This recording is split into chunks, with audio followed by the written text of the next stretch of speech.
The company I will talk about is Taizong. As it must be known, Taizong is a fast food restaurant established in 2007 in Canada. So, the outline of my presentation will go as written. It will be the introduction, the chapter 3, chapter 6, the appendix, the bibliography, and the conclusion. So, as I previously said, it was founded in 2007 in Quebec City and is now spread all over the Canada. And the chapter we'll be covering are called Creating a Culture of Well-Being and Orienting, Training, and Developing Employees. So first of all, the first chapter we'll talk about, as I said, is about creating a culture of well-being. First thing first, a culture of well-being. Well, a culture is the personality of an organization. It is a collective understanding of values and belief that guides how employees should behave in the organization.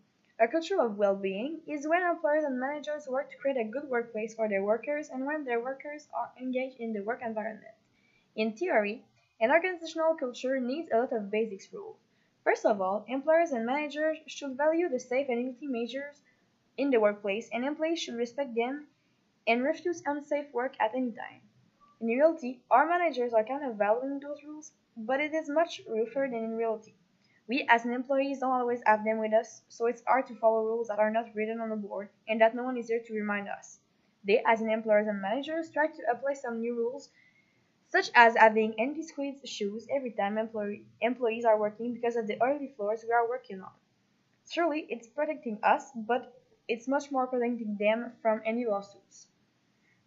Second off, we, as part of the Taizong organization, have duties and responsibilities that we need to follow and do at our work.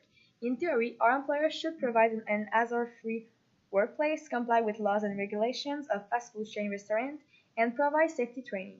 Those are three of some examples that our employers should do. In reality, our employers does the majority of those duties, but some are still missing. I, as an employee, never had any safe training. Yes, my manager is showing me some dangerous place where I should be more careful and some place where I should not go, but there is no written rules or regulation to remind us of all those places and dangerous floors. There is not a beginning of this training, but it could help the employees to manage the floor where we are working on better. As for the other duties, Taizong is doing well for the employers in managing safety rules and regulations. As for managers, they are always repeating where all the floors are, and they are always checking if we have our anti-squeeze shoes. They are doing the best they can with what our employers is giving them. In theory, they should provide written instruction, but as I previously said, they are doing the best they can with what they have. Being an employee, I know that we follow rules and regulations as we should in theory.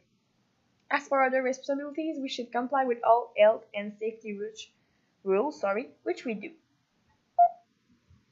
The second chapter I will talk about is the chapter 6, about orienting, training, and developing employees. I will talk about more in depth of the phase 3 and 4 of the training cycle.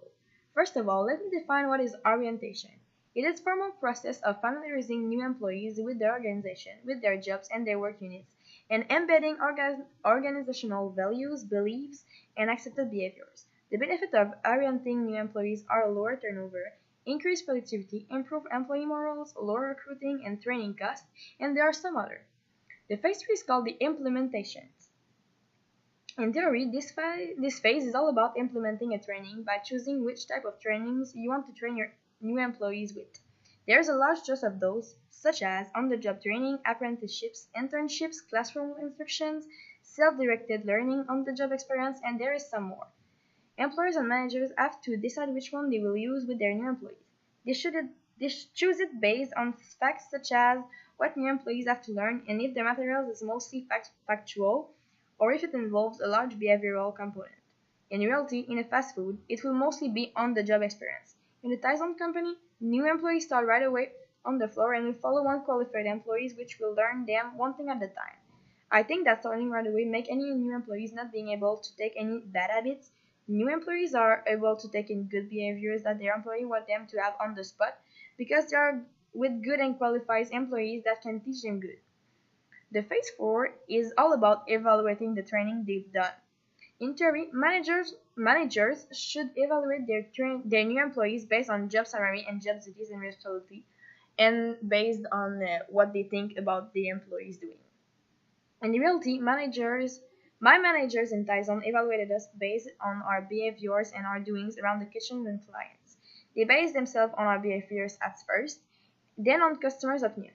For instance, my managers went on some websites where there are some opinions which are good and bad. It helps them to evaluate the workers. There's some good and bad opinions about our service, and there's always rooms for more, for better service.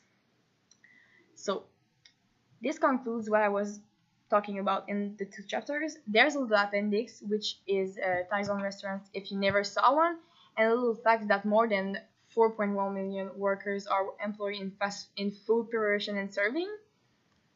And there's my bibliography with the essential, with the book and all the webs I used. And for the conclusion, I think that create a well-being culture and training and developing employees are great techniques to develop an organization that stands together. Thanks for your time.